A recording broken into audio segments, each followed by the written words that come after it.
Hey guys, so I saw this Evolving Azeroth panel. So this was PAX East. I think it said like May 5th or something like that, or May 25th. One of those. I don't remember. It says right there in the details though, or whatever.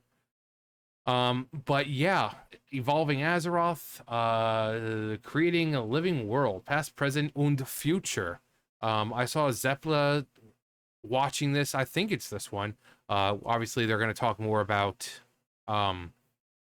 player housing, which is something people have wanted for 20 years. Yes, it's been that long. All these other games like Final Fantasy and stuff like that, player housing, nope, not World of Warcraft. We've had to wait 20 freaking years for the thing.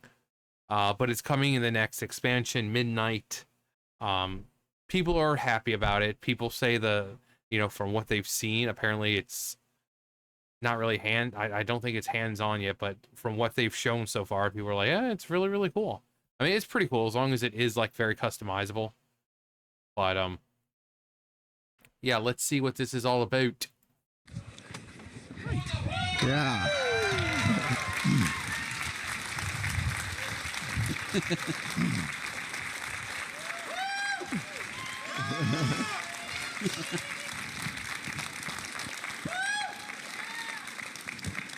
Hello, everyone. Welcome to our panel on the evolution of Azeroth. I'm Randy Jordan, a community manager with the Warcraft team. I started playing World of Warcraft 20 years ago, and I joined Blizzard 6 years after that. I want you to meet my coworkers, starting with Paul. You start with me. My name is Paul Cubitt. Nice to meet everybody. I am Associate Game Director on World of Warcraft, working on... I think it's something just kind of wrong with the video or something, because, yeah, but I'm sure it fixes itself. Warcraft, working on the Midnight expansion. You can see a younger picture of me right behind me here. There you go. Yes. So due to the fact I've been working on this game for close to 20 years now. I started in 2006. Close to 20 years now. I started in 2006. Yeah, so I checked the comments, and one of them said, sounds like the mics need a patch. So I think it is just the dude's mic. Test 1, 2. Test 1, 2. All right. Perfect. Yeah, you just got to touch it.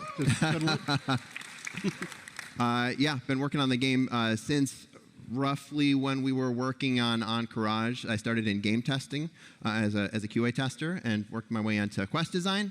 Did that for a long time, worked on all parts of the game, and now, yeah, working on making cool stuff at Midnight. Yeah, nice to meet you. I'll jump right in next. Hey, everybody. My name is Jeremy Feasel. Feasel the Muffin Thief. So on Argus, there is a NPC, a little, like a weasel type thing. Called Feasel the Muffin Thief. It's Jeremy Feasel. I haven't been here for the 20 years that Paul has. I just celebrated my 15-year anniversary at World of Warcraft, and I got my cool little blue ring. I had originally started as an encounter designer. One of the first things I made was the crazy boss fight Illustrator, which was modeled after a lot of fun SNES flying games. I have done many fun things since then. After that, I went on to my favorite thing, which was anything fuzzy and cute. I worked on battle pets for a really long time. I worked on hunter pets. I worked on mounts. Added a couple of secrets to the game, and nowadays I help head up the live services vertical on WoW. We add a lot of the stuff that's in the patches between the patches. The patches between the patches. Hi, Maria. Hi, how are you? I'm well. Great. Hi, I'm Maria Hamilton. I'm the Associate Design Director on WoW.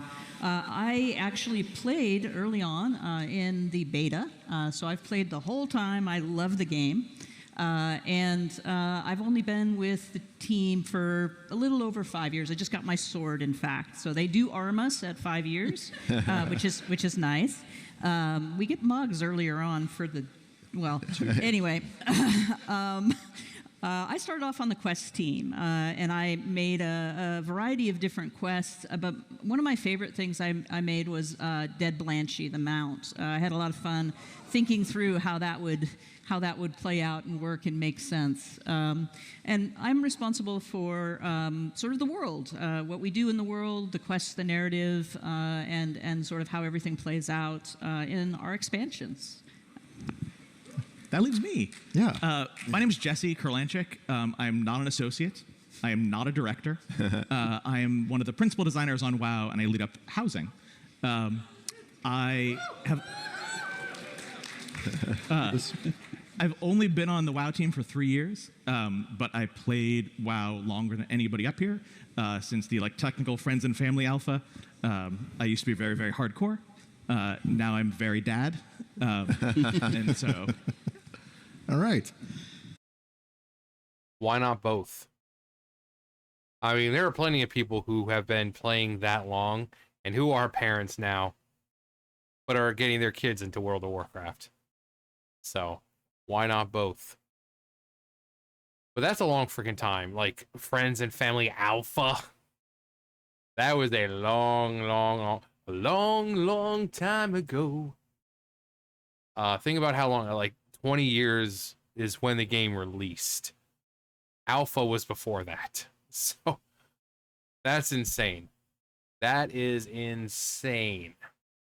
So let's go back to the beginning. Thinking back on the beginnings of World of Warcraft in 2004, how did the development team envision the living world of Azeroth growing and evolving?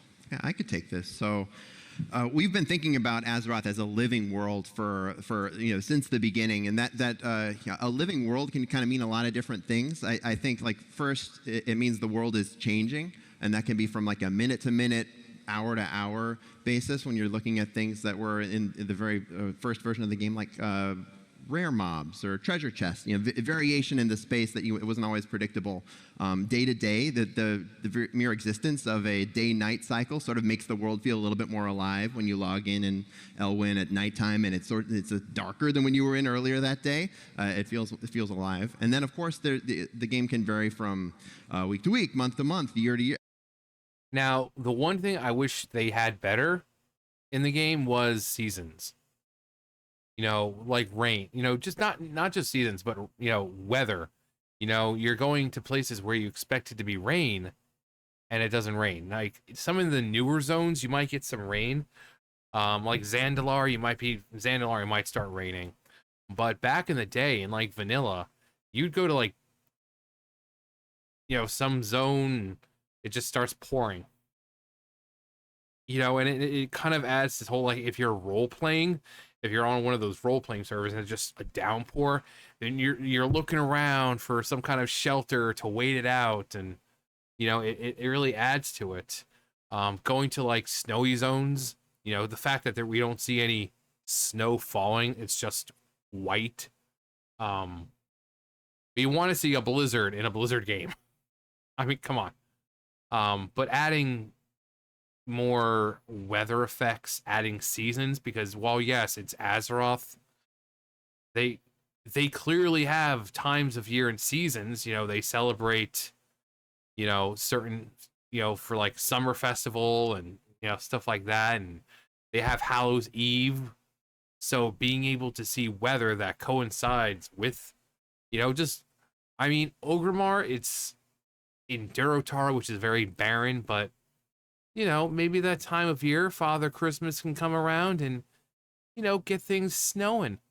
I mean, he's above mortals, giving the, idea of who he's supposed to represent. Like, he's supposed to represent Santa.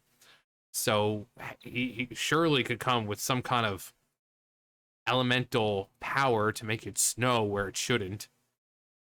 But stuff like that, I would love to see seasons. I would love to see, weather effects. If you go to a snowy area, have it snowing. If you go to an area like the Valley of Four Winds, same thing. Perfect area for it to happen. Sometimes you go through and it's just clear and everything. Sometimes you're flying through and it starts pouring. And the same thing, you fly down just for that little bit of RP element.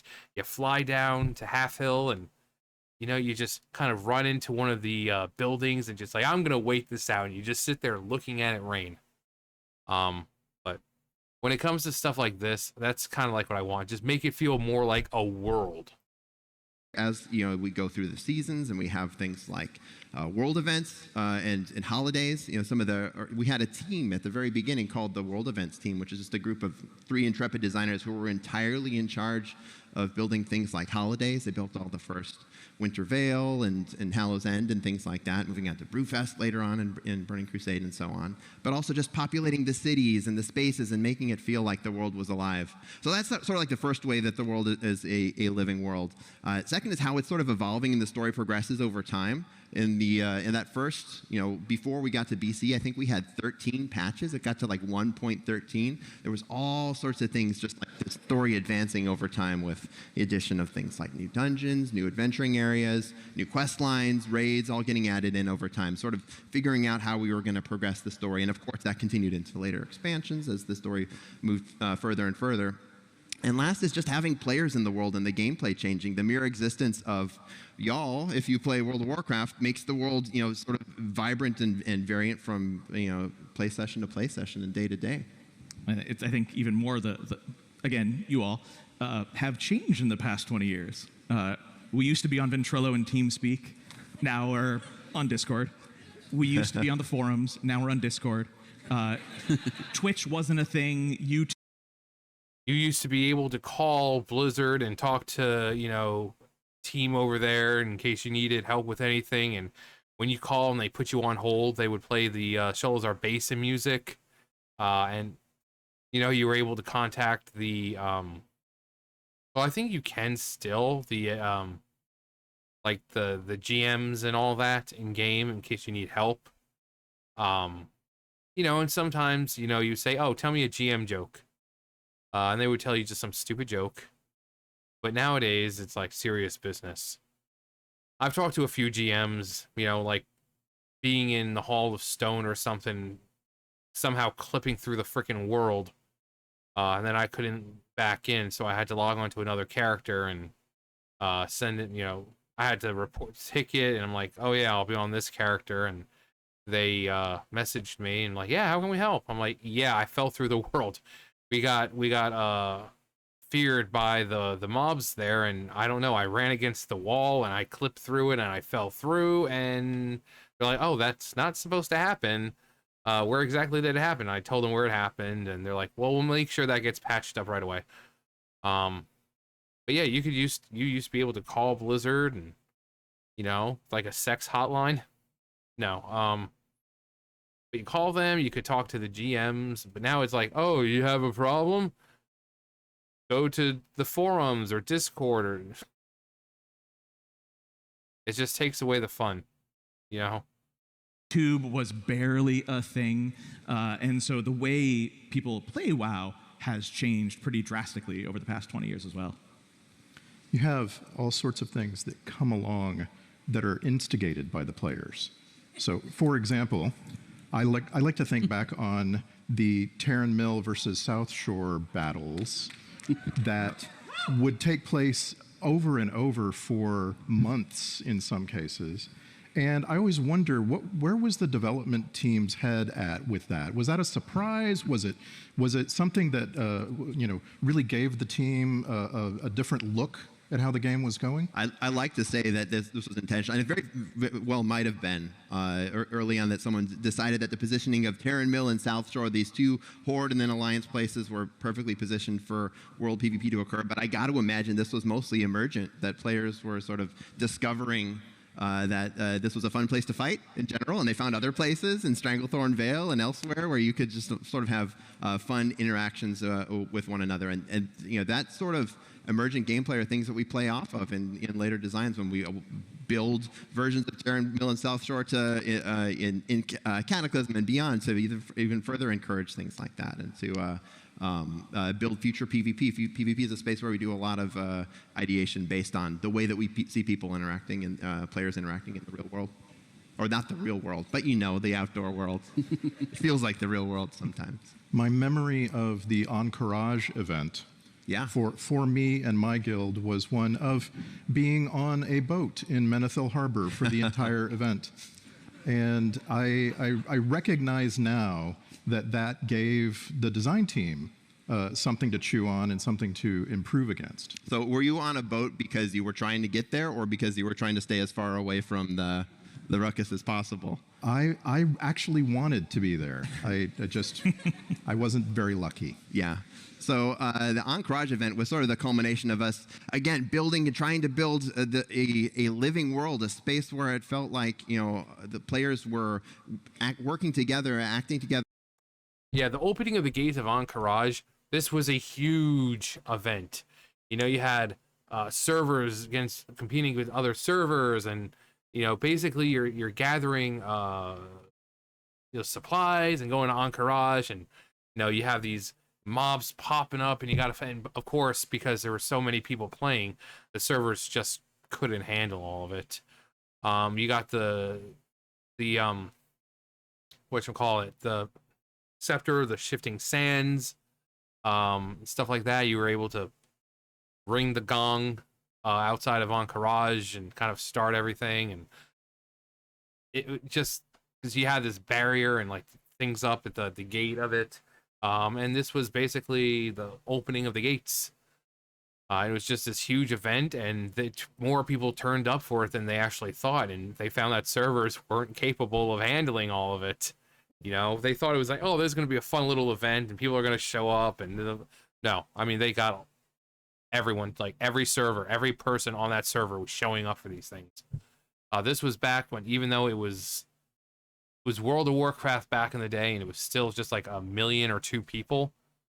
Every server having that many people show, that's a lot of people, considering the game really wasn't optimized, and it was still kind of starting out back then.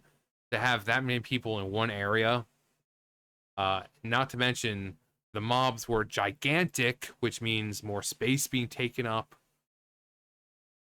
They thought it was a good idea, and their hearts were in the right places, but they found out it didn't work out very well. They eventually completed it, but not without issues. There's this enormous war event. For those of you who weren't there or aren't familiar, this was an event where huge groups of players were gathering wolf pelts, and the Alliance needed Peace Bloom, and the Horde needed this, and we would all gather materials together, and then groups would choose champions, and you'd go through a difficult series of quests before one person on every server could ring the gong to open up this raid for their server. And it was this sort of huge epic moment that's really defined a lot of the way that we've designed public events later, and really been instrumental in figuring out how we can build this living world. It didn't come without consequences, as Randy said. He was stuck on a boat because it was a lot of these events had brought so many players that it just brought the server to its knees. But I think we've learned lessons over then. I mean, we have since repeated this in WoW Cataclysm, in WoW Classic to greater success in terms of we were able to get more players in, and the servers were not brought to their knees quite, at least to the level that. And for people, computers are much better than they were back then. So it's good for everyone. It's not only good for Blizzard on the server side, but it's also good for players on their side, because computers have advanced so far that going to a zone like Silithus and engaging in this event, even with all that stuff going on, high-end computer, even if it lags a little bit, it's not going to be like game crashing for you or anything like that. So it's good for the people on both sides. They were in the first iteration. And of course, we have tools like, just better server engineering in general and lessons we've learned, but also things like sharding to be able to make sure that when player populations do get to a point where there's so many people that you're not having a fun experience anymore, then we can split them out into 2, and then everybody continues to have fun. So at some point after the launch of Original WoW, the team starts working on the first expansion. Tell me, from a design standpoint, what does that mean in terms of getting to do some things that maybe you didn't get to do originally, or build on some things that you learned about after the launch of Original WoW? Yeah, so did I lose sound again? Test 1. There you go. Okay. I'll sit forward like this, and then hopefully it won't happen again. Early on, when we're making BC, we sort of discovered that players were identifying in sort of different groups. The WoW player base is not monolithic. There are people who enjoy raiding. There are people who enjoy PvP. There are people who enjoy questing. Of course, there's people who enjoy everything, but that is not true of every single person, and some groups might prefer one thing over the other. Okay, I have to point out this quest right here. I'm gonna punch that dragon in the face. So basically, the dwarf right there. You pick up the quest, and he tells you the story of how he punched Deathwing in the face. You know, he's going along. It's like this narrow, just a simple narrow path, and he's basically just telling you the story of how he punched Deathwing in the face. You get up to him, and you do exactly that. You punch Deathwing in the face. That was a really great quest. Oldham had a really great quest where you're at this massive flaming fireball, and you're rolling over and killing gnomes. Peak questing. Seriously, peak questing. I'm gonna punch that dragon right in the face. And that's what he does. He sees Deathwing, and Deathwing just... But, yeah, things like this, environment changes, and I like how they showed Pandaria. Right here we got, looks like we're in the Valley of the Four Winds, which again, sometimes you go through and you find rain happening, and sometimes you don't. Personally, I love when I go through there and find rain happening. But between environmental changes, you know, making it really feel like, you know, the day and night cycle, or weather changes or something. Or you have just fun little stupid things like this about a dwarf telling you how he punched Deathwing in the face. Daily quests, not a huge fan of daily quests in any game, but you know, it's easy experience. PvP, I'm not a PvPer anymore. I used to do heavy PvP back in BC and Wrath, and a little bit in Cata, but then I'm like, But yeah, all these things put together make the world of Warcraft feel more like the world of Warcraft. For those who like questing, like myself included, Dad Mode Jesse now included as well, that you could run out of quests in Classic. It sort of, you could complete everything, and then if you wanted to do sort of solo gameplay at that point, well, you were sort of limited to like professions gathering is something you could do, but there wasn't a whole lot repeatable. So Enter Daily Quest is sort of our first stab at building a questing game to satisfy that sort of player mindset who wants to just do questing, but you will never run out of. And so we started with the Ogres of Ogrila. We had the Arakoa of Skedis as these areas. The Ethereals are also in Blades Edge Mountains. And built daily quests for them so that you could come back day after day and continue to play questing.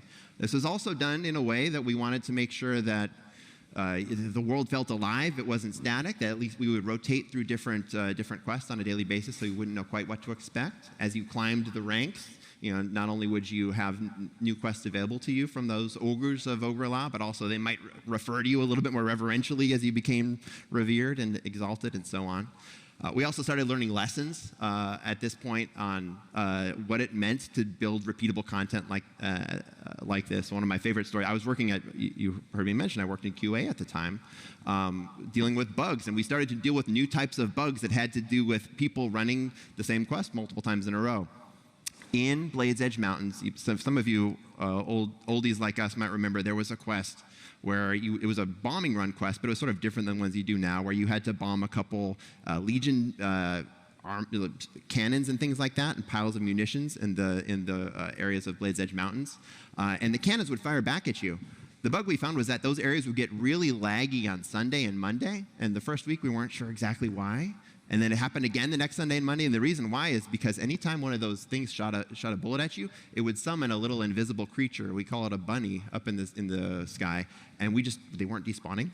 And so after so many people ran this quest, day after day, the sky would get full of bunnies, and there'd be 100,000 bunnies in there, and again, servers brought to their knees. We fixed that, but this was sort of, the types of lessons we were learning as we were building a living world and building this new type of content, which didn't exist in Classic. We didn't have that type of bug. I got to be king of the ogres. Thank you very much. Congratulations. I also Thank you. I also really enjoyed the Netherwing Ledge, more than just having the boomerang and beating on peons. There was such a sense of reaching a goal, and that goal was a flying mount. And Yeah. So if anyone remembers that back in the day, the Netherwings, the Drakes and all that, they were just really cool, and being able to obtain one of them, it took a long time. And I remember the grind it took. I don't even remember how long I mean, I was logging on literally every day, going over there and completing all these quests. And I remember when I finally was able to get one of those mounts, I was like, oh my god, I feel like I've truly accomplished something with my life. I can die now. No, but no, just unlocking something as meaningful as that, like a flying mount, a really cool one. Back then, it was really cool. Nowadays, it's just kind of like, oh, hey, there's like 15 flying mounts and they all look the same except they're different colors. Back then, that was cool because there weren't any flying mounts that much because it wasn't really flying. You know, in Classic or in Vanilla, you were flying with the Griffins or the Wyvern. And in BC, you're just flying around Outland. You have the ability to fly around Outland, but there weren't many different types of fly mounts. They had like Ashes of Alar, but that was a raid drop. And the chances of you getting, I mean, I remember I finally got Ashes of Alar in like 2012. That's how long it took me to get that goddamn thing. So having mounts, flying mounts that looked like the Netherwings, that were accessible to literally anyone. All you had to do was just the grind, and rank, rep up and all that. That was real fun because they were unique looking mounts, even if they were different colors. They were unique. Like I said, the Griffins or whatever, but here you have a fucking Drake, and they looked so cool back then. Nowadays, it's like, they're updated models and everything, but it just the grind for this really cool looking mount, a flying mount no less. And when you finally hit Exalted and you were able to get that mount, you just felt huge accomplishment because the grind took so long.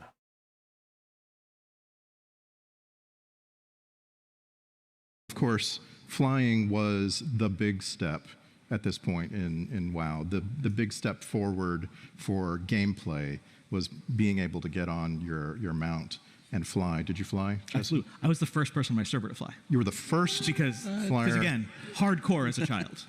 Right on. In my 20s.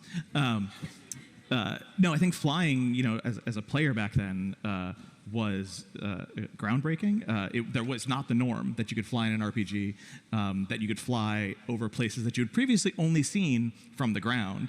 I don't envy the artists and world builders who had to go in and make it so that things had textures on their tops. So we didn't used to build the tops of buildings until you could fly. Or the content designers who had to now fill in space with the expectation that players are just going to, I'm just going to leapfrog that. I have no interest. But it was fantastic. I think as a player, seeing the world from that view really gave me this sense of awe and inspiration, and wanted to explore over and over and over again. Right on. So, going into Wrath of the Lich King, we now have a sense that this game receives expansions. It is going to continue to grow and evolve for who knows how long. Tell us a little bit about what it was like finding new things to implement to the game, and realizing how new technologies would allow us to do more in WoW. So back after we had built Classic and Burning Crusade, I think one of the things we self-reflected on the most is the world didn't change with you, that you could do these awesome things, kill dragons, unite peoples and whatnot, but the world always stayed static. And that was necessary because everybody's living in the same world, and the world can't change for you but not for them. So we wanted to build tech to be able to do that, and we built something called phasing. Which is something which, if you're not familiar, I think a lot of you, if you've played World of Warcraft, might be. But this is basically one player can do something, and then the world will change. You know, as part of a storyline, Booty Bay might come under siege by pirates, and that player sees Booty Bay under siege by pirates, but other people who haven't completed that storyline don't. And this is a really useful technology, but it's also it's something we actually continue to work with today, and have developed better tech for in later expansions. Yeah, we use phasing an awful lot because it's really effective for showing progression, individual player progression, as well as times when we're using a big group thing that's happening, and we want you to see a specific thing. So it controls the visibility of what you can see, but it has some issues with it also that we have to consider when we're designing, because unfortunately you might not see your friend, and so you said, hey, I'll meet you at the such and such place, and then your friend, you don't see them, and they don't see.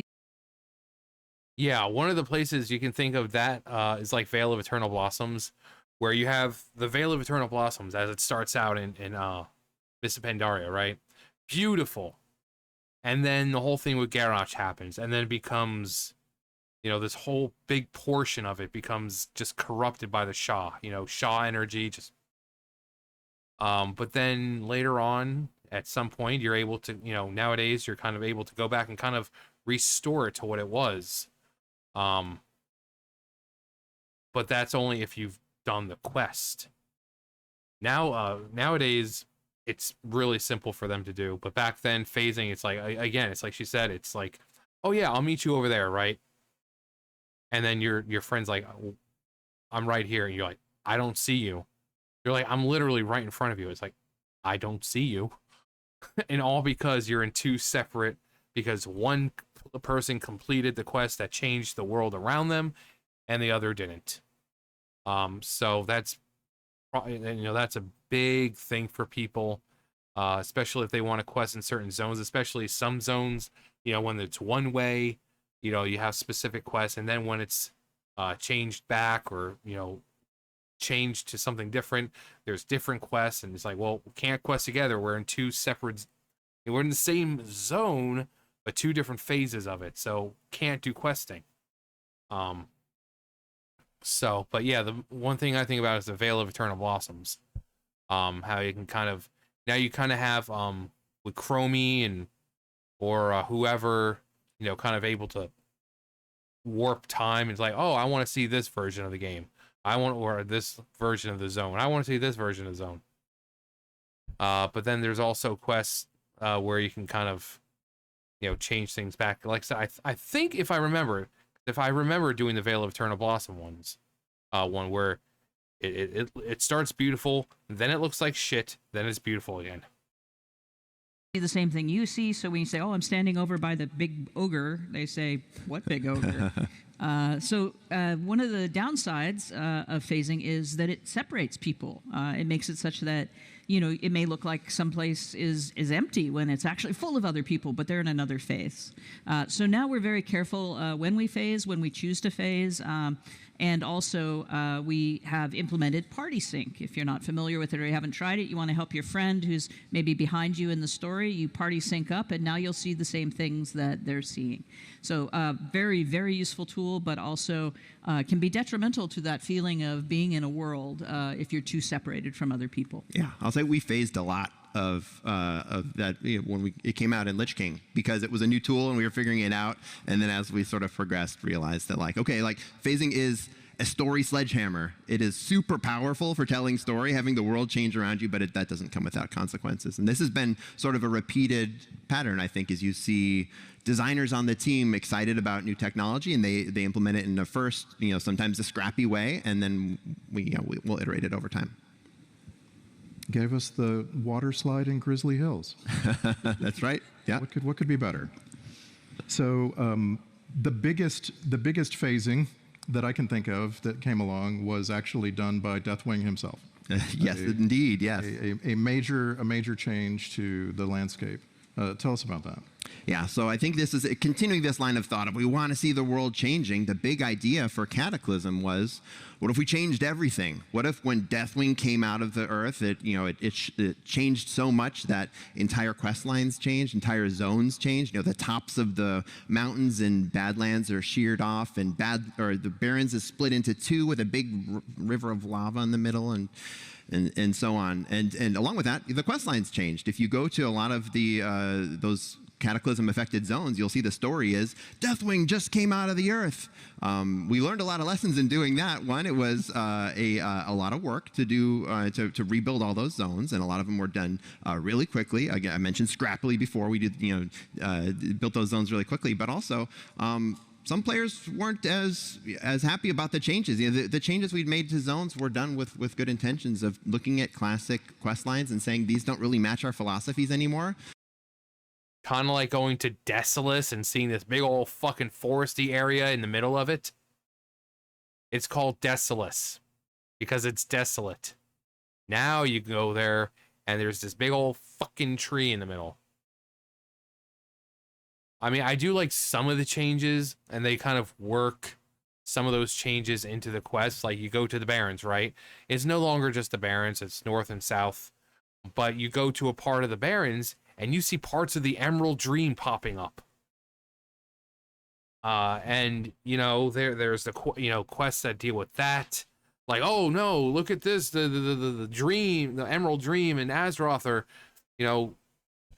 and it's really cool just going there and seeing parts of the Emerald Dream popping up in the Barrens, which is barren. Same thing with Desolus. It's not. You have the oases that are nice and lush and green, but the rest of the Barrens are barren. So to see a portion of the Emerald Dream sprouting up, water and, very lively looking plants and all that, it was really cool.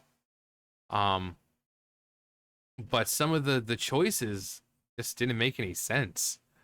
Like I said, Desolate, a Desolus having this massive forest right in the middle, it just doesn't make sense. But Cataclysm was experimenting with those things, and some of it worked, some of it didn't. Sometimes a quest might send you all the way to another zone, and then you come back, and then you get 15 silver and nothing else, and that's it. And so we wanted to build quests that are more in the at the time the modern sensibility of like let's build these into campaigns, into storylines that have beginnings, middles, and ends. And you see that with the Cataclysm affected zones. For players who were disappointed by that and saw that, like, well, I kind of can't go back to before. I can't play the Classic as I remember. I think this was one of those instigating moments which ended up having us make WoW Classic. So you can go back and you can play WoW Classic in the way that you remember it. And a lot of players, I'm sure many of yourselves included, do prefer to play that way, and it's great that you can. It seems like Mists of Pandaria is also a little reflective of what you were just talking about.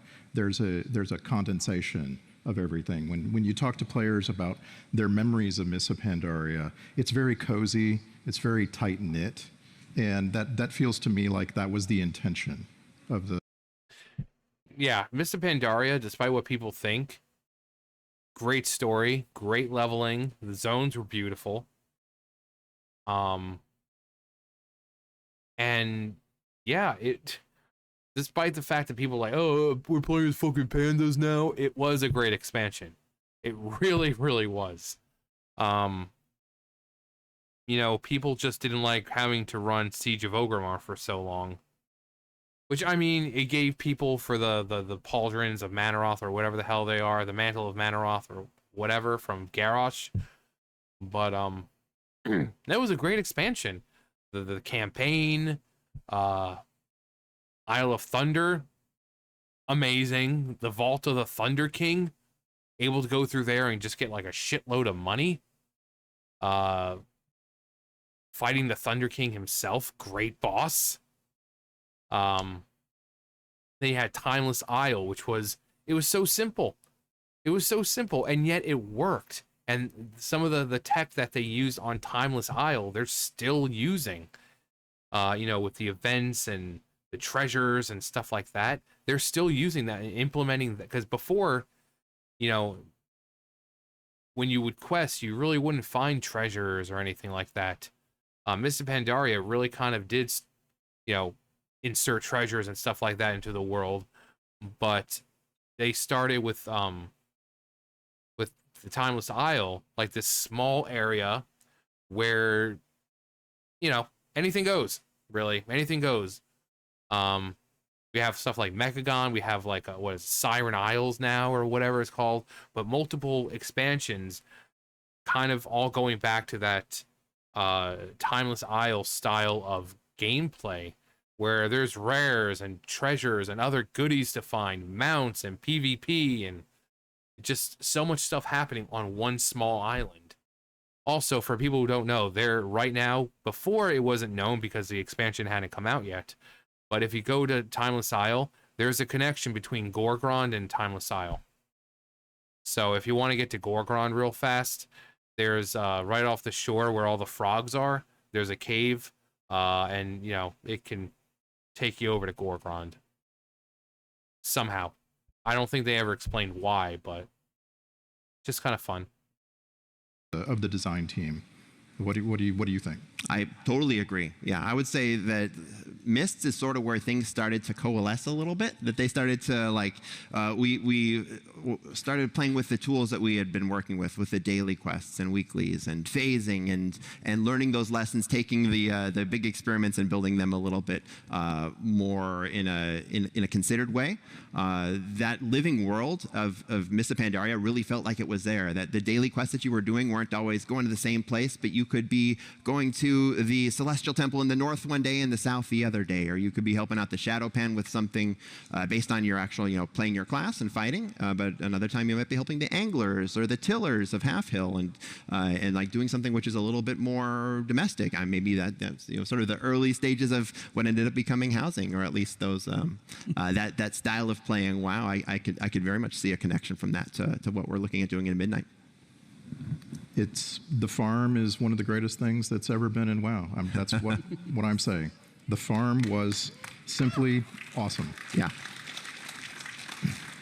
So this takes us to one of the biggest steps that WoW ever took in Legion.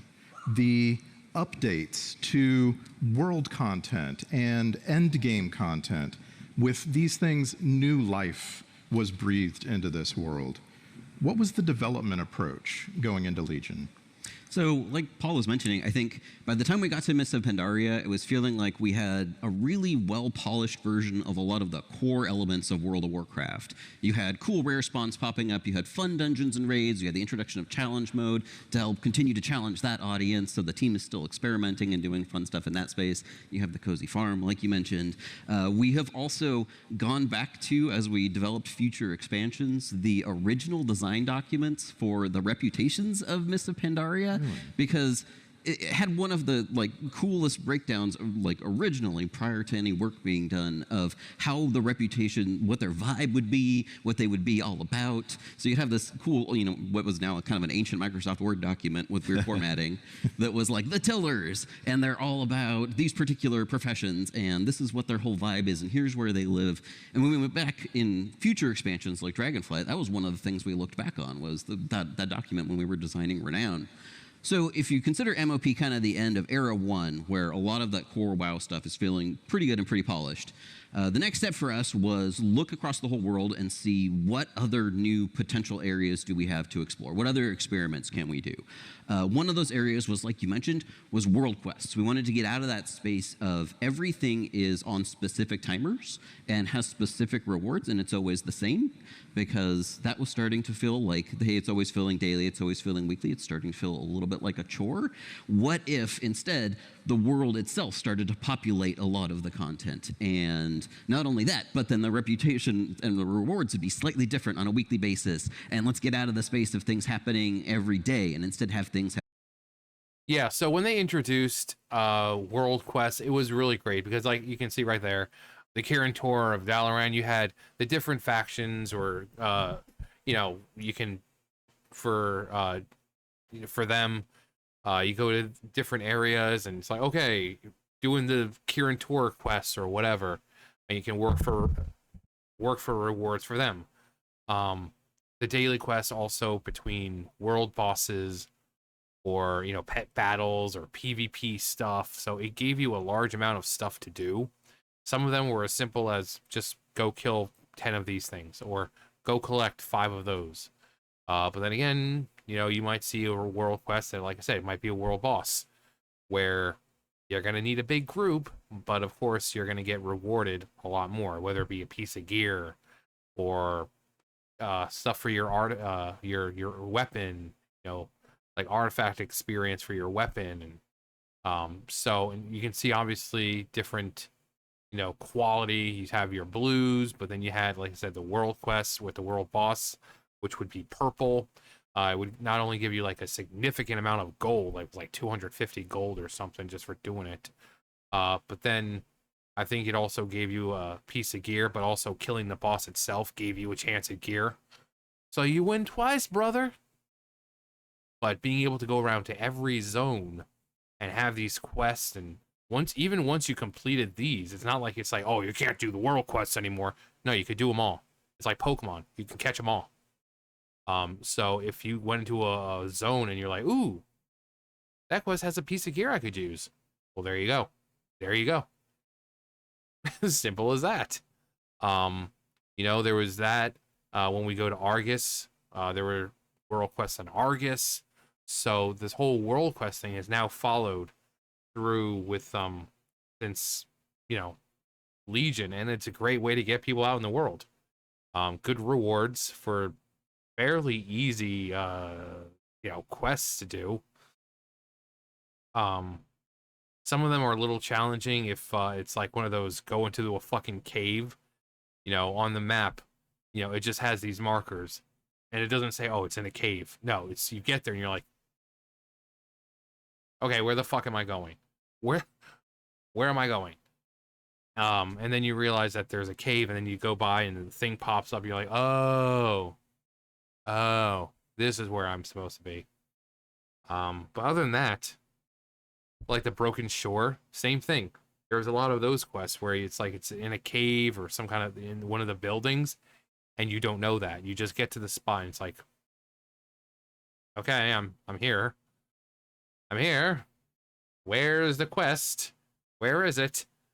It's like the John Travolta meme from Pulp Fiction. He's like, it's just, you just kind of like look around. You're like, where is it? But yeah, world quests were a huge part because you have one small, a small zone, but then you have like 20, 25 quests that you could do sometimes. And again, it's PvP, pet battles, just simple gathering, world bosses, whatever your style of gameplay was. It had, dungeon quests. So if you were a person who preferred dungeons, and dungeon ones usually gave you a piece of gear for completing it. So it was something for everyone, which was really, really cool. Happen every 4 hours and 6 hours and 3.5 days, and really kind of mess with expectations in a way that made the world really feel significantly more alive. And then you start layering all of the many systems of Legion on top of that, and how they can add a little bit of that randomness and a little bit of that spice to your day. For example, adding the emissary system, where you not only could do a whole bunch of world quests and get an awesome reward and potentially get a legendary from it as well, and that would completely change up what your week was going to be like. But also, we came up with this concept that we were calling capacitance at the time, where you didn't have to log in and do all of your emissaries every time they were up, or all of your world quests every time they were up. They would start to build up over time, which is another way for us to make it feel like, hey, the world is changing when you're not there, so that when you log in, it's going to feel significantly different. And then, of course, the team, throughout this time is also experimenting with tons of new content. This was our first time really taking our foray into special secret content and having this extra layer of what was, we tried to make undata mineable, and that was a real back and forth with the community for quite some time. But exactly how do we hide secret content when they know everything about our game? But with all the secrets of Azeroth that we included in, like the Lucid Nightmare puzzle or the Kazumoth the Hunger Ring. Yes. What was the first secret? The very first secret? Well, the very first secret we did in kind of the modern Legion era. This might have actually preceded Legion. It had this idea for, what if we just hid something off in some corner, right? Okay. So we added this little Murloc egg. which was in Northrend, and it's in a cave. I remember. It's like you have to go out in the ocean. You have to go south out of the ocean. Northrend. Nobody would go out there. So my thought process at the time was like, yeah, just stick this in. Like, it's cool. Like, nobody will know there's this thing out there. If you go to the pet journal, it says this exists. And that started, you know, the forum threads that were like, does anybody know where to get this pet? This seems like a cool pet. It's a murloc. And the community found it. And then there was this neat article about it. And then there was forum posts about it. And suddenly there's this interest in, hey, the devs are actually able to add stuff we don't know about. And then, of course, that got me thinking, like, yeah, well, neat. Like, how do I do more of this? A couple of months ago, I was asked to summarize the WoW community on Discord. And it was so fun to go look at the different Discords. And the secret finding Discord is huge. And they're so energetic. And they're having so much, even when they're not working on a secret, they're having so much fun. Something else in Legion, which I feel like ties back to this personal, cozy approach, like we saw in the Half Hill Farm, class halls. The team somehow made a dozen class halls, and they were different. They weren't just the same thing for a different class with some different colors. Tell me about that. You say somehow, and that's good production processing. That is how. From my perspective, it looks like magic. That's how you make 30 plus artifact lines at the same time, too. 30 plus. Well, I think, that gets back to what Paul was talking about how to make the world feel like it's a living space, right? And there's a couple of different ways I think that Artifact accomplished that. One of them was we couldn't cram all the Artifact quest lines just into the Broken Isles because there was a lot of Artifact quest lines, and somebody would have had their artifact quest line just hanging out with murlocs up in a corner. Like, there just wasn't enough space. So the team had this idea of like, hey, let's go back to all of these older spaces in World of Warcraft and not cataclysm them all, yes, but revisit some of the storylines of things like Subchapel and some of our favorite characters back then. And this was sort of a new way for the team to think about reusing a lot of those older spaces in a new way that told the next chapter of their storyline. And that changed up dozens of the areas of older World of Warcraft. Like that little fairy circle in Tirisfal. You know, back in Cataclysm, people were like, oh, what's going on? There's like an old god under here or something. And then we find out is Tyr's tomb. You know, you go there for, with the priest. We go there, I think it was a warrior under the warrior's weapon. But speculations like, oh, there's something under Tirisfal. Well, there was. And they added that in Legion as an artifact quest, part of the Legion artifact quest. Karazhan, same thing. We're going to freaking Karazhan and, going to this deep part of that area to get our legendary or artifacts. And it was really cool. And again, like they said, there was 30-something artifacts. So they had to do some places had you go into the same area, or some artifacts had you go into the same area, but the experience was still kind of different. But like just being able to go and like see Thrall, like, oh, take the Doomhammer. It doesn't obey me anymore, and it doesn't like me. Here, take it. Look at you, already able to wield it. It's like, okay, great. Or going and trying to save Tyrion and getting Ashbringer in the process. Getting some of these iconic weapons. Some of them were known, like the Scepter of Sargeras or the Ashbringer. Some of them were kind of newer, but still had history in the, world and that universe. It was really, really cool. And they were so powerful, like really, really powerful. Like Legion is when we were at our most powerful. But doing that many quest lines for that many weapons, the order halls, the Paladin order hall, I don't know why, but Kalecgos is like over in a corner fucking talking to himself. Like, Kalecgos, it's a wall. Because he says like, truly astounding. I'm like, Kalecgos, it's a wall. You can find them all over. But yeah, Legion was special, and not like you're making fun of someone saying, oh, they're special. No, Legion really was special. But then, like you mentioned, there's also the idea that, hey, we're going more in depth into what your class is and who they hang out with and who their minions are and what their whole vibe is. And the class halls, I think, accomplish that really well in a way that we hadn't ever gone into in World of Warcraft before. You had some class quests prior to this, but there really was no idea of this is your space and you're going to hang out with other mages and you're going to do mage stuff. I play a mage. So, and that's going to be cool and awesome. You're going to get a special set for it, and you're going to get your own minions for it and everything. Like, we really went deep into that lore of each individual class that I think it helped make each class feel deeper in the overall world as well. It made the world feel more alive too, because like if you were a mage and you saw someone else was doing other priest stuff and someone else is doing other warrior stuff, it makes the world feel bigger. It makes the world feel like it's not just on rails for everybody, but you have your own adventure that you're going on through. And you didn't get to do that stuff. Yeah, you got to see somebody else doing something crazy and being like, "What are they doing? Now I want to play a warlock." Yeah, exactly. Why are you in Deadwind Pass? I never thought of playing a warrior until I saw how they exited their class hall. That's very, very exciting. And I got a fishing pole. The Underlight Angler, that's right. Yes. Who do I have to thank for that? The professions team. Okay, we'll say the professions team. Yes. But it's just a very interesting thing that it wasn't a conclusion. When the artifacts were all made and working and implemented, that we could still do something more. Have that artifact fishing pole and give players a reason to come together so much as they did in Legion. So now that we've had some time to reflect on it, Dragonflight really represents a major turning point for World of Warcraft. Tell us about some of the big additions in Dragonflight. Sure, yeah, I'm happy to speak about Dragonflight. I quite love it. So we were given enormous maps. So the world building team just made these massive, massive maps for us.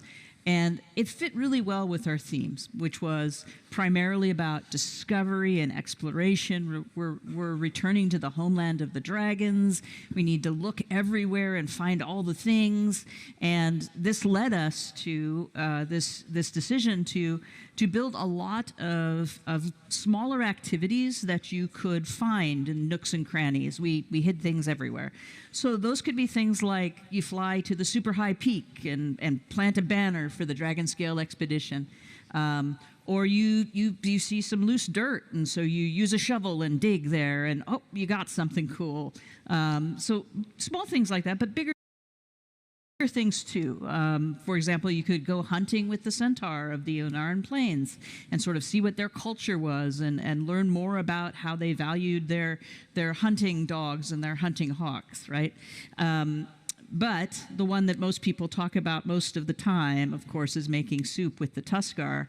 And I'm gonna turn that over to the chef here, and he can explain what he did. Well, first, can I get a yes, chef, from the audience? Yes. All right, thank you. So I was lucky to be asked to work on the folks who were building the community feast event, which is what we sort of call Tuskar Soup informally. The directions here was, we'd been working with the culture of the Iskara for a while, or the team who'd been building the story of the Azure Span had, and they had an idea of what the fantasy was here. They said, we want a big event where you make soup. And we had a couple early designs, but like the idea we got most excited about was this character who sat at the pot and was giving everybody different directions of, you go get salt, and you go get one kind of fish, and you get another kind of fish, and you come over here and help stir the pot. And the way we were able to implement that was scenarios. Scenarios is some tech that we have to sort of tell a shared story in the outdoor world. Usually it's sort of a long linear story or a multi-stage linear story. But again, being scrappy and using the tools that we had available, we said, what if we made 60 different scenarios though? And then the fish one was one scenario, and this fish one was a different one, and stirring the pot was a third. And then some scripts behind the scene were saying, okay, make sure we don't give two people the same one and mix it around. And it worked, and it was fun. It was a different sort of way of playing. It was a little bit hectic, and players were encouraged to have big groups, because the bigger group that you had, the better the soup was, the closer it got to getting to legendary quality. Of course, that also came with like a couple early bugs we worked out early on, but that sort of proof of concept was something we built later on into scenarios where we can make multi-step scenarios, which is one single scenario which can have different people on different steps, and that's tech that we used for later iterations of the same style of gameplay, like you see in Time Rifts or in the theater troupe that's currently going on in Isle of Dorn right now. Yeah, I went and got my supervisor title right away. That was really important to me that I had supervisor. Yeah. Yeah. Well, also with these giant maps, it seemed important to us that we do some stuff with flying. So we brought about the dynamic flight, then called dragon riding, now called sky riding. And this gave us the ability to add momentum and moment-to-moment gameplay to traversing our world, which was quite large. And so that extra speed was very useful, very helpful to players as they were exploring the nooks and crannies and trying to find the cool secrets that were hidden. And there were some things to learn there too, of course. Some players, turns out, get sick if they have to deal with momentum. The motion sickness was problematic for a number of our players, so we looked at accessibility options. We're trying really hard to look at accessibility and make sure that all the players can play. So our first effort was, of course, you could ride along with a friend. You could just be a little cute little hatchling and you would fly along with your friend. You didn't even have to look. And that way there was none of that going on, right? Also in questing, we had quests where we needed you to maneuver in particular ways that might make you ill, and so we had alternate versions where you could say, you know what, why don't you do the flying for me, and I'm just gonna, step away for a minute or something. So we were looking at that as well. But this ability to build quests with this flight method in mind meant that we could end objectives way up high, and then you would have this amazing swoop as you went to the next objective. It meant that we knew that you wouldn't necessarily, battle things in between, so we had to make sure that when you arrived at your next destination, there was something cool to do there. You weren't essentially skipping the content. But it also let us make new kinds of quests, quests where you could do the races and go on a crazy race through the sky and try to beat the timer, and we could do ones where you banged into things, and we could move it into dungeons. We could use it in raids. So it was a new opportunity for us, a new type. Like with Farak. You're fighting him, and then suddenly you're having to soar through the sky and try to catch up to him, and from platform to platform, and you're fighting the guy. But also the dynamic flying, just how quickly. So if you go back into, for me, I've done Durotar. Durotar, fairly small area, and on a regular mount, just to get from Orgrimmar to Razor Hill. If you do it on a regular mount, it still takes a little while. If you do it on one of the newer dynamic flying mounts, or you just switch it to dynamic or skyriding, it takes you maybe 5 seconds, because you just zoom. Even though they reduced the speed you go in any other area apart from the Dragon Isles. Dragon Isles is 400 whatever plus percent, or 800% speed, I think it says you can get to. But even with the reduced percentage, you're still just woof. You zip right across, and you're at Razor Hill in less than 10 seconds. So it's incredibly fast.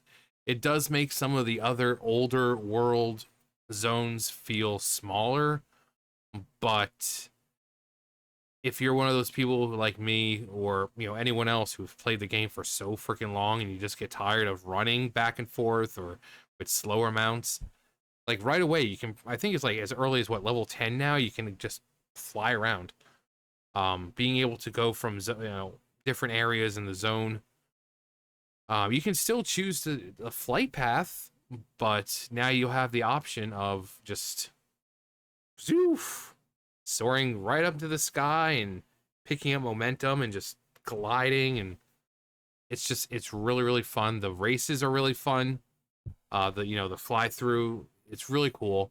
The fact that again they've added it to the Farak fight, where you start on the platform, and then, or not Farak, it's I think the dude before him, Yeah, it's not Farok. It's the other guy. But yeah, same thing. He like turns into a big old what was it, like a flame owl or something. And he flies off and he leaves the plumes or whatever you need to pick up so you can mount up and you're flying through. Yeah, you get higher and can we get much higher? And you get different platforms and but you do have to use it to mount up for Farok because you'll fight him and there he like tears open a rift. And then you have to fly into the rift to get to him. But yeah, I really loved what dynamic flying brought. Zooming around at the speed of sound, places to go, gotta follow your rainbow. Type of quest, in addition to just being really fun. And since you talked about flying before, why don't you tell me about how it felt now? I'd love to tell you how I feel about flying. No, I think it per the panel, evolved your relationship to the world in a very unexpected way. Jumping off Valdrakken and soaring down the side of a cliff, hitting the river, and then just skimming off of it, going through the canyons, was really invigorating. But at the same time, it was very, very peaceful. I was like in the world. The wind is going by my hair, and I got to appreciate once again a different view of Azeroth. Being able to feel that way about a game, I think is really why we play and make games.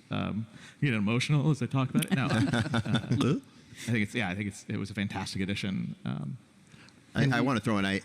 This sort of changed the way that I play zones now as well. Before I'm a quester. I love playing through the questing story, but now that we have those skyrunning glyphs, anytime I get to a new zone, I got to imagine I'm not the only one. The first thing I do is like I got to go explore this whole place and see if I can find all these things, and then I'll go to the story afterwards. But like it sort of changes your relationship with the world. How did skywriting affect secret building? Secret building has always been about the best way to hide things in plain sight. So it certainly made it faster for the community to get from point A to point B around the world. But many secrets are 5 or 6 layers deeper than just getting between point A and point B right now. That was the original design with some of those original Chronicle secrets, though, was the idea that, hey, it would be difficult for the community to find these things that are hidden in 6 spots around, 20 years of game world. When you have a community that large looking for secrets, it is not difficult. Sure, but did you ever get the sense that a secret was a little too secret? I think if there was one that was a little bit too hard, it was probably the Jennifer secret, because the mental leap you had to take between what was shown in-game and the puzzle in the head of the designer was enough to keep them busy for 11 months. 11 months? 11 months. I don't remember it being that long. Wow. So less than a year. Yeah. They made it. That's pretty good. That's great.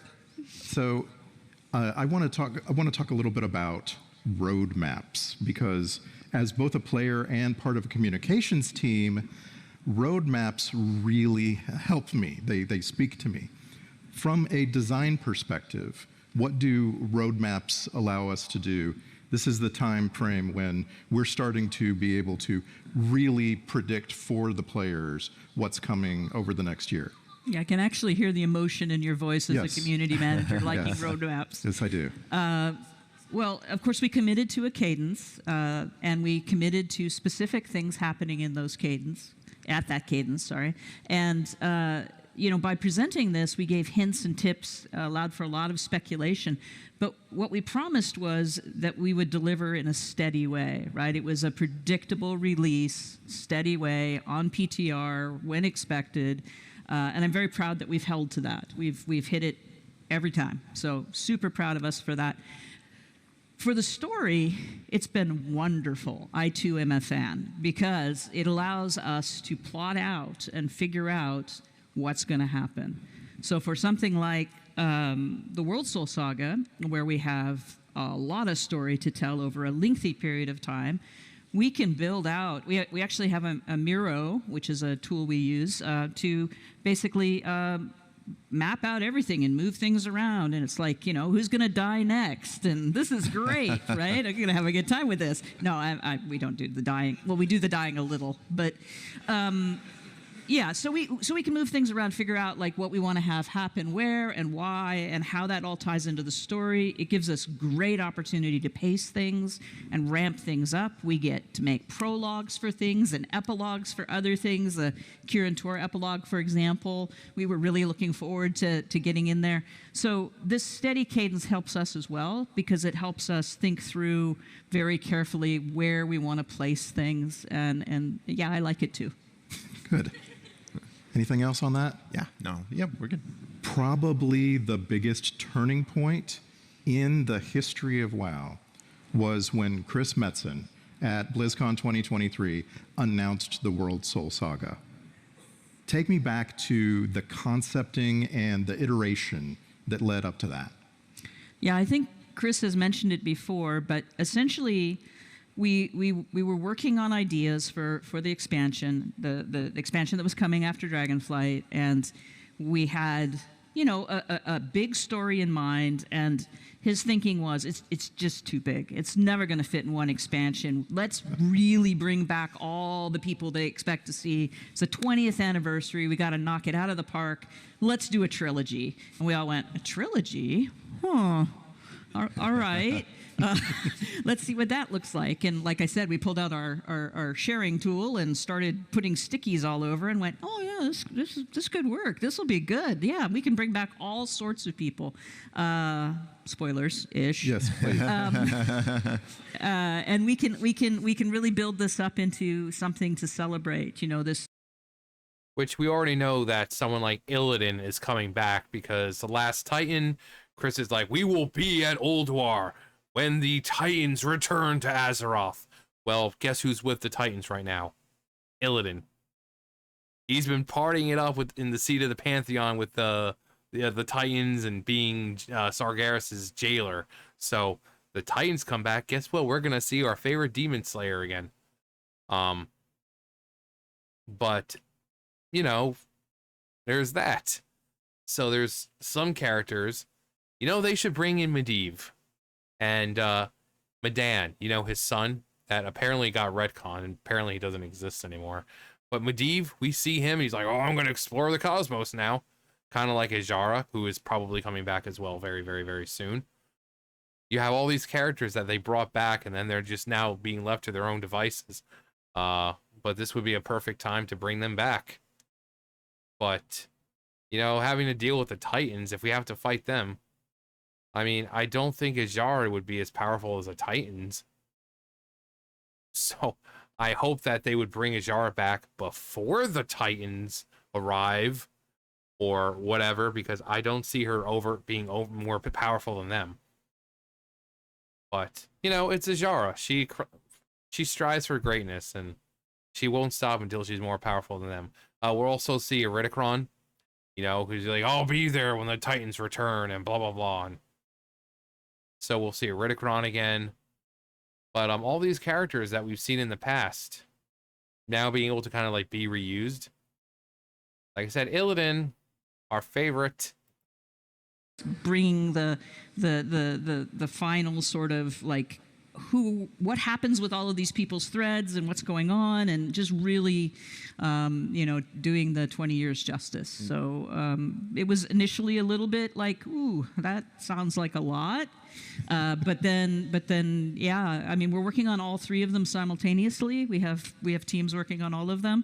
And I just played through second passes of the campaign for Midnight. So we're doing great, which is cool. So a ways to go yet, I'm afraid, but still a long way to go. Yeah, one of the cool things about working in a trilogy like this, though, is, you know, typically we've told encapsulated stories within the scope of an expansion, which is you know, a number 0.0, number 0.1, number 0.2, and this sort of has a beginning, middle, and end.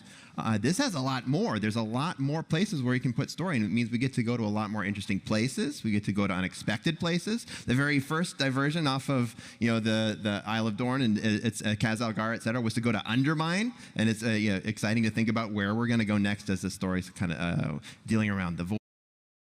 Koresh. Void and the world soul and everything continues to unfold. And during this development, of the World Soul Saga, the team has also been producing entirely new ways to get into the living world. What does WoW Remix Mists of Pandaria mean for you?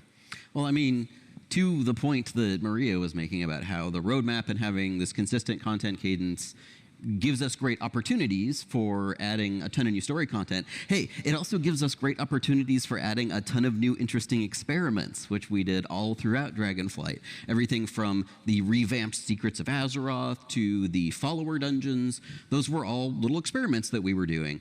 And at the end of Dragonflight, we knew we wanted to take a couple of big swings on the experimental side of things. One of them was experimenting with reusing WoW content. And this was really like MOP Remix was really the combination of two different separate ideas that came together like a delicious cookie. One of them was, hey, can we expand upon time walking? At the time, we were doing things like turbulent timeways for the first time and finding that to be something that people were really enjoying. And we've continued updating turbulent timeways ever since then. But then we were asking ourselves, what is the most effective way to relive, say, a whole zone? Should we do zone walking? Or a whole expansion if you went even bigger than that? Meanwhile, a bunch of our team members were playing our sister game, Diablo 3, and we're doing a bunch of the Diablo 3 seasonal content, and we're saying, hey, can we get something like this Diablo 3 seasons in WoW? Something where I feel like I'm going through similar content, but with wildly different gameplay and a wildly different leveling scheme, and I'm really enjoying leveling up my character in this newest season. So as both of those ideas continued being iterated on in big whiteboards, as you mentioned, eventually they just kind of merged together into this great thing that ended up being MOP Remix. Let's go back to Mists of Pandaria, and we actually went and looked at a bunch of data, and we saw that a bunch of people hadn't even done Pandaria that were currently playing WoW, so it was also a great opportunity just to get people back to a space that they had, not even back to a space, to get people for the first time to a space that they hadn't done yet, because maybe a bunch of them had leveled up in Dragonflight. But then also, could we reuse this content in a way that felt different while I was leveling through it? So, and that was the impetus behind all the different itemization, the infinite Dragonflight, all the different layers on the content, the new ways to acquire the loot that you got from MOP Remix. You can see some of the interesting factoids up here. Some of our favorite leveling classes there were the Death Knight and Priest, and of course Hunter and Paladin, because everybody likes playing Hunter and Paladin. A bunch of people made it all the way to the very end and managed to kill a mythic Garrosh. We felt that MOP Remix was a really great experiment. It was. Yeah, I played it all the time when it was like last year. You were so it was like it felt like a private server experience because you were so overpowered. Like you could go into like mythic dungeons and you could easily clear things out because you were so freaking overpowered. It was insane how overpowered you were. And I'm not saying there was no challenge, but there was definitely less challenge than what there was originally. When you're going into a dungeon or a raid, whether it be normal or heroic, and the bosses are being taken out before you're even completely phased in, you know. But it also allowed cool stuff like, with the tier sets. You could buy the tier sets in the game, right? And then those would be transferred over to your, the main servers and all that. So they were so easy to get. They were super simple, easy to get. I mean, I think I pretty much got most of them, the ones that I wanted to at least. So if you were a transmogger, same thing with mounts. You buy the mount there, you go play on the live server, and guess what? That mount is now in your book. You can use it. So for like the Phoenix mounts and all that, there you go. But it was really, really fun, really, really overpowered. Quick leveling, which again makes it feel like a private server is like 5 times faster than Blizzard servers, and just felt like a private server experience. But it was Blizzard. It was Blizzard. But it was really, really fun, and I'm looking forward to Legion Remix. You're already overpowered in Legion. If they do the same thing they did in Mists of Pandaria with that overpowering in Legion, people are going to be going to freaking kill Jaden, like mythic kill Jaden, just like bitch slapping him in one shot because we're going to be so overpowered. I can't wait to see how overpowered we are. It was a great opportunity to reuse the older game in WoW, but also give people a chance to do it fresh. And I feel like one of the key parts about freshening up a piece of content like this that we learned was that it's really the most fun when everybody gets to experience it together. And that's what a remix does. It's not just turning on everything all at the same time and saying, hey, go have fun. It's, hey, we're going to go through this together again. So it feels like it's a new expansion, and it feels like you're progressing with your friends again, and you're all learning about what the most overpowered item combinations are and finding these new secrets in the game about where did they put the special drops and stuff like that.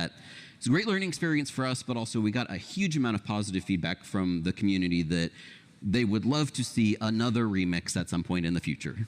Are we ready to talk publicly about some more remix? This was going to be a fun panel regardless, but I think it will be an even more fun panel if we get to release a couple of juicy tidbits of information, maybe? Go ahead. Hit us. So, as many of you have surmised, perhaps because we gave out a couple of hints, or very large hints, that we are going to do another remix. And the next remix we are going to is, of course, the fan favorite expansion, Legion.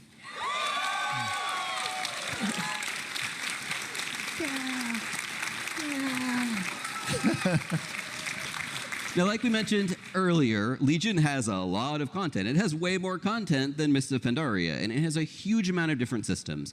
So the team is currently hard at work delving deep into how we are going to integrate all of these systems in a remixed way. Which systems are we going to remix? Which systems are we going to remix and add new things to? Which of all of the different drops that came from all over the place in Legion are going to be accessible via currency? Team is delving into those right now, and we will have a significantly larger info dump later that includes a lot of the details about the systems, but we don't want to leave you without at least a couple of interesting, juicy tidbits about the stuff that we're exploring and we're excited about. So here's two of them. First, Legion is where we first introduced the Mythic Keystone system. And this gives us a great opportunity to expand upon the audiences that we hit with MOP Remix by giving the Mythic Plus audience something to do in a remix space. Hey, wouldn't it be cool if you could do Mythic Keystones with the wild item scaling of Remix and see how high you can go? We think that would be cool. Yes. And we're really excited about folks getting a chance to do that and just figuring out how to completely break that game. We completely expect you're going to do that, and we hope you have a ton of fun. Right on. But some of us in dad mode prefer the outdoor world. So one of the other things we're actually really excited about that we can do in a closed system, like a remix, is try wild experiments with the outdoor world. So we're excited to let y'all know we are taking yet another page from our friends over there on Diablo, and we're going to try adding a increased difficulty world tier in Legion Remix. It's currently called the Shattered Timeline. It's a timeline where everything went worse and everybody is significantly more difficult. So if you would like to challenge yourself while you are leveling up or at max level and doing Legion World Quests, head over to the Shattered Timeline and let us know what you think. Right on.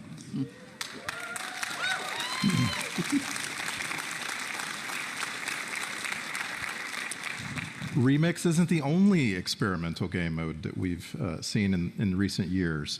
There was also something called Plunder Storm. What was that? So, again, at the very end of Dragonflight, we wanted to take some really big experimental swings, and what could be a larger experiment than not only a game mode in World of Warcraft that didn't use your World of Warcraft character and used a completely new action combat-like system, and you were a pirate, and you entered it through a whole separate screen, it had all of its own rewards, and also, it was a battle royale. I don't think anybody was expecting the World of Warcraft team to come out with a battle royale at the end of Dragonflight. And despite the fact that it maybe did not have the largest Venn diagram overlap with what surveys have told us our players largely play outside of World of Warcraft. We saw a huge number of players jump in to play Plunderstorm. You can see some of the stats up here. The highest amount of plunder that was learned by a single player was 3.4 million. At least 4 people died to campfires. We have a lot of interesting statistics from Plunderstorm. And despite the fact that it was wildly different than WoW and completely outside the norm of World of Warcraft content, we saw tons and tons and tons of players jump in and play it, and we would consider it a huge success. And what that tells us is that there's a desire from the player base to do cool game modes in WoW, and that maybe we should start to think of another one. Jeremy Fiesel. Can we confirm, maybe we can't get details right now, but can we confirm that we are working on the next fantastic experience? We can, in fact, confirm that we are working on yet another game mode for World of Warcraft. But we are going to provide even less details because we would like that to be a reveal that includes probably a lot of cool videos that get across everything we're trying to do here. But to give you a couple of juicy tidbits on this one, it has a vibe that is a little bit on the scary story side of things, and it is not a battle royale. Okay. Okay, so. A murder mystery. That would be cool. That would be cool. We have 2 clues. Scary, not battle royale. Thank you. That's All right. Speculate Narrows it away, down. and we would love to hear what you think. Thank you. So in my experience with Or a survival horror. That would also be cool. Murder mystery, survival horror, taking places in WoW that are creepy and plopping you in there, not letting you go outside of the zone. Like you're completely caged in and you have to deal with whatever's happening. That'd be cool. this WoW community, there has never been anything that was more beloved and more requested than housing. Housing feels like the culmination of a question this community has been asking since the beginning of WoW. Tell me, Jesse, how did the team get started on housing? So housing has been worked on WoW for, I don't know, years and years and years and years. You can find old remnants of data mined houses and, you know, really crufty stuff going way, way back. Cruft. Lots of cruft. Great word. But the sort of the more modern, attempt at housing started years before I got here. And a team had been prototyping and sort of pitching and building towards it. And they had a bunch of really compelling prototypes and things we were iterating on. I joined the team, started working on housing, started working on even more prototypes for housing because we were sort of very keen on dialing in a couple things. And so now we're here. We have a pretty big team working on housing. Everybody is super excited about it on the team. Apparently, folks are as well. And in the evolving of Azeroth, y'all have been playing for, in some cases, 20 years. But our character's been visiting Azeroth. You know, we come, we stay in an inn, we log off, and then we're gone. Now you have a home. You have your own little slice of Azeroth that you can make your own. You can make a spooky house. You can make a scary house. You can make a cozy house. You can invite your friends over. You can have, you know, birthday parties. You can do all of these role-playing things that the community's been clamoring for in a space that's yours. But it's not just your space. You're in a larger context of a neighborhood. So it's me and you and you and you and you and you and you. And there are groups of friends, there are communities, there are guilds who are inhabiting a shared space. And they will be able to inhabit that space for years to come. You know, your progression, on a tier right now is 6 months, something like that. Your progression in housing is forever if you want it to be. So it's super exciting when you think about the world, how we interact with it now and how we will interact with it in the near future. How does having a persistent space that players can call their home, how does it affect the way we build content? Of course it does, absolutely. one of the most exciting things, in a designer sort of way, as opposed to a player sort of way, maybe, but maybe not, is the potential to have quests give you rewards of things you can do for your house, things you can decorate your house with, things that are mementos of some achievement that you managed to pull off, some awesome thing you did. We talk a little bit about that Onyxia head and where we're going to put it, exactly. It also gives us an opportunity to look at what might happen if we brought content to you. So, we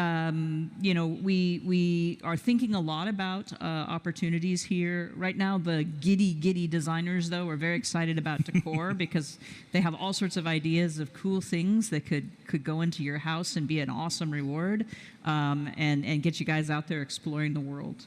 Yeah, I don't know if you know this, but one of the first conversations we had, this was in the housing prototype V19 or something. We were talking about how to build content, and you gave me the example that I used to pitch repeatedly for all the exec meetings, which was, so right now if you go in WoW and you find a village and there's a merchant and he's like, oh no, my cattle have run off or something like that. You save their cattle, you come back and you say, goodbye, merchant. In housing, we now have the opportunity for that merchant to come by your house, and you say thank you for your things, and he goes on his way, and he comes back every day or every week, and then at some point he stops coming by. And you're like, I wonder what happened to the merchant. Death. Yeah. He's on the death list. Yeah, he's on the whiteboard. She killed Blanche. I know, right? You know that. The merchant was just down the street, and his cattle. Okay. The merchant's not dead. He's just down the street. And you say, oh, hey, merchant, I can help you now. And you bring back his cattle or whatever, and he starts his trek again. And that feels so much more alive. It feels so much more personal than just like, later, POI, I'm glad we've had that conversation. And yeah, to the point with the designers, we had to have a brand new process for how other designers request decor. Because they've all been clamoring, hey, I'm doing a quest in this place. Can I get a whatever prop? And it's been a deluge, and so we're like, okay, we need a process for this now because there's a lot. And so yeah, we've been reinventing a lot of wheels right now for better. Something else there's been a lot of is a desire to talk to the community as we're building out housing. And I just want to compliment you personally, you and the team. The housing team has been very open about wanting to share with the community what we're doing and what we might be able to do so that we can make sure that that community is heard and that they're receiving, so to speak, what they want out of housing. Tell me a little, just anything you can tell me. 2-minute version. Okay.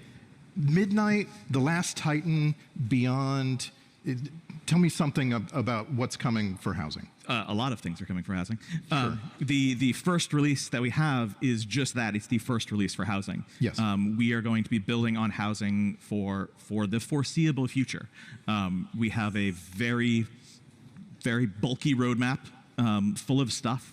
The community response to it has been amazing in that, like, we'll make a post and then we'll see this big discussion come up and we'll be like plucking, like, we should think about adding that. That seems like a good idea. Put it on the roadmap.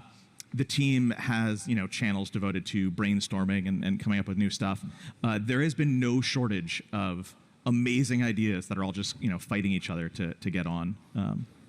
So yeah, got a lot coming. You'll hear more over the next couple of weeks.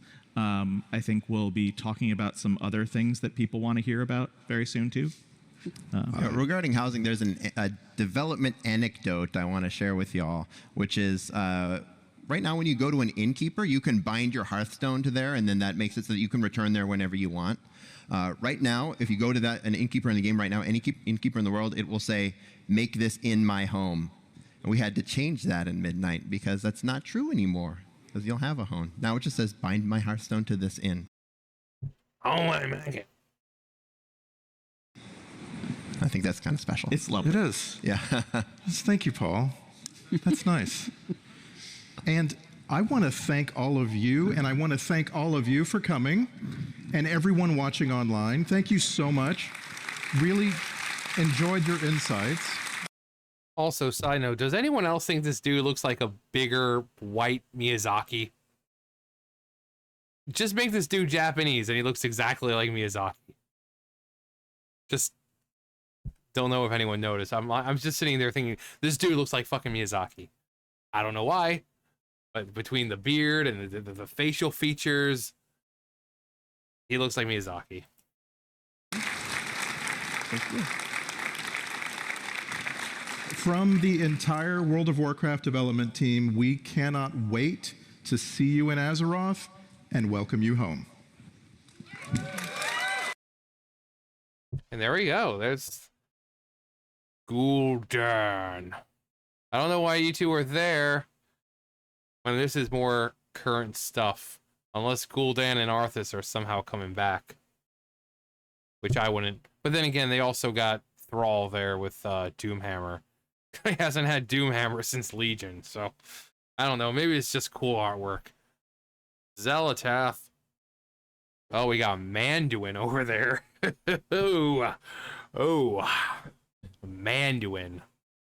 But anyway, yeah. I mean, I'm looking forward to a lot of the stuff coming out. Player housing should be pretty cool, especially around the holidays. All the cool stuff that you can probably get, and like opening the gifts in the capital cities and getting cool stuff for your house and all that. That new mode or new kind of thing, like it's like, oh well, it's not a battle royale. Like I said, just taking the creepy zones in WoW, throwing players in there and having it like a murder mystery or some kind of horror, survival horror. You can't escape the zone. That would be cool. Legion remix, again, with how Legion was so overpowered in the to begin with, having it even more overpowered because of the items and stuff like that you can add on to your gear and all. But yeah, it looks really good, and the story, seeing where it goes, Koresh.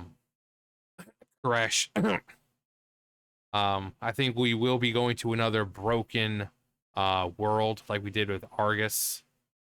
Signs have been kind of pointing towards Koresh, and we've wanted to go to and see Koresh basically since we've learned about it in Burning Crusade, the home of the Ethereals.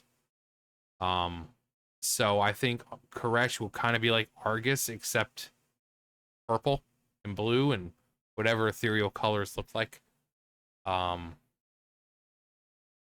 But that's hopefully the final part of the the current expansion, and then Midnight, where again I hope to see Queen Ajara return, because if we got to fight her and she's somehow more powerful than the Titans, that doesn't make any sense.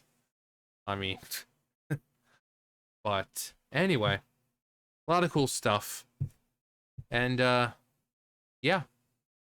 Let me know what you're more excited about, or something you hope to see in the future. Anyway, that's going to do for me. You guys know the drill. I'll see you guys later. Bye, guys.